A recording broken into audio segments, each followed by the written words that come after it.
California taking their sanctuary status to a whole new level. The state Senate now actually appointing an illegal immigrant, attorney Lizbeth Mateo, to a statewide committee advising college access and financial aid.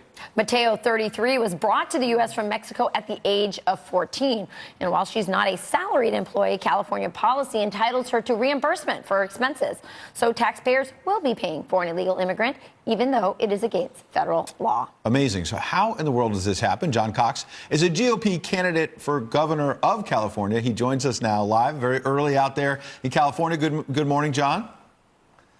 Good morning, Ed and Rachel, and thanks for having me on. John, how in the world does this happen, and what do you plan to do about it?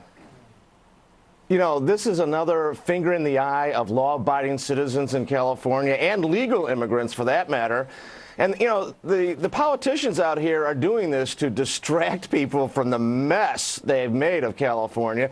I call the Democrats out in California here the Thelma and Louise party. They're joining hands with Bernie Sanders and driving this state over the cliff.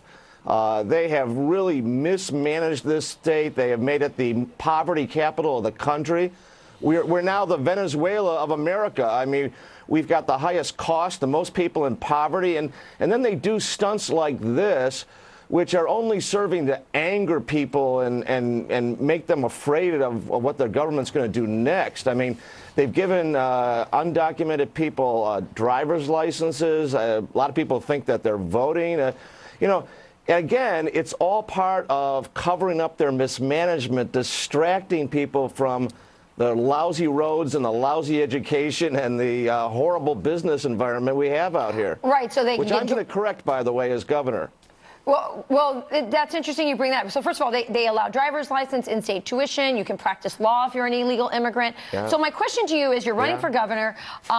Is this something that just the Democrats and the elites, the rich who maybe benefit from cheap labor in their homes and all that kind of stuff? Or is it... Or is there a swell of just normal, common sense Californians who will vote for policies that you want to implement, which are more common sense and in line with federal law on immigration? I think the vote. Yeah, Rachel, I think the voters of this state are smarter than the politicians give them credit for. The politicians come up with all these stunts, appointing, again, an undocumented immigrant as a state official, because they know it's going to inflame people and get them distracted from the tough life that they're giving them out here. I mean, people are working 2 and 3 jobs in order to afford a house out here.